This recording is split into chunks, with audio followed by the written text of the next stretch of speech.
জি না, আমি বাড়ি যাব না।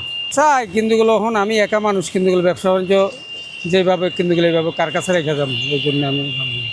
আমার বৃদ্ধ মা আছে, ওয়াইফ আছে, মেয়ে আছে, ছেলে আছে। ঈদ মানে আনন্দ। ঈদের চাঁদ দেখা দিলেই সারা দেশে খুশির আমেজ ছড়ায় পড়ে, আর তার আয়োজন চলে আরও আগে থেকে। নতুন জামা, ভালো খাবার আর ঘরে ফিরে আপন মানুষের সাথে মেলার এক উৎসব। কিন্তু এই আনন্দ কি সবার জন্য এক? সমাজের একটা বড় অংশের মানুষের কপালে চিন্তার ভাঁজও পড়ে এই সময়।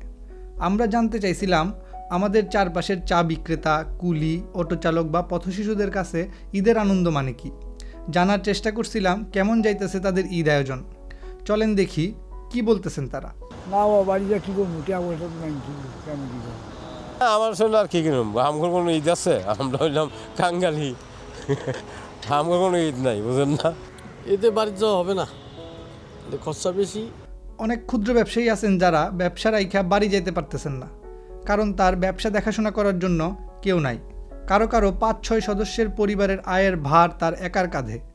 কুলি বা দিনমজুরদের কণ্ঠেও শোনা যেতেছে একই হাহাকার। উৎসবের আনন্দের চাইতে পেটের দাওয়াই যেন তাদের কাছে বড় হইয়া উঠছে। না কেনাকাটা করা নিব। আপনি নিজের জন্য কিছু কিনছেন? না কিছু কিনিনি। আমার জন্য কিনেন, আমার একদিনকে কামাইলেও আসিব। একটা লুঙ্গি, একটা শার্ট, নাইলে একটা গেঞ্জি। ঈদের নতুন পোশাক আমাদের ঐতিহ্যের অংশ হইলেও তাদের কাছে তা হইয়া উঠছে বিলাসিতার মতো। বেশিরভাগ অভিভাবকই জানাইছেন ছেলে মেয়েদের জন্য কেনার ইচ্ছা থাকলেও নিজের জন্য কিছুই কিনবেন না। কেউ কেউ আবার শেষ মুহূর্তের আশায় আছেন যে মাস শেষে সামান্য কিছু জুটলে হয়তো কিছু একটা কেনা হবে। না হসলো ভাই, তাও লাগা বুঝেন না।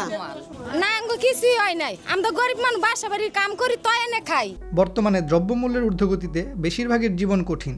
দিনে মাত্র 40 কাপ চা বেচা বা মাসে 15,000 টাকা আয় কইরা 5 থেকে 8 জনের সংসার চালানো কত কষ্টের তা তাদের কথাতেই স্পষ্ট। অটো চালকদের অভিযোগ হইতেছে চার্জের বিল বেশি কিন্তু রাস্তায় আয় হইতেছে কম। কুলিরা বলতেছে কুলিদের সংখ্যা বাইরে যাওয়ায় কাজ ভাগ হয়ে যাইতেছে, ফলে আয় কমে গেছে অর্ধেকেরও বেশি।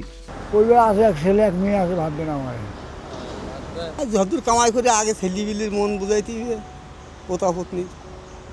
সাক্ষাৎকারগুলোতে উঠাইছে কিছু কঠিন বাস্তবতা। অধিকাংশ মানুষের ওই দাবি তারা সরকারি কোনো তহবিল বা সহযোগিতা পায় না। তাদের ভরসা কেবল নিজস্ব শ্রম অথবা আসুন্নার মতো কিছু স্বেচ্ছাসেবী সংগঠন।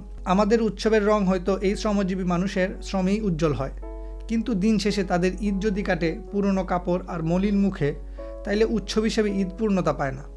এইবারের ঈদে আমাদের চারপাশের এই মানুষগুলোর দিকে একটু সহমর্মিতার হাত বাড়ায় দিলে কেমন হয়?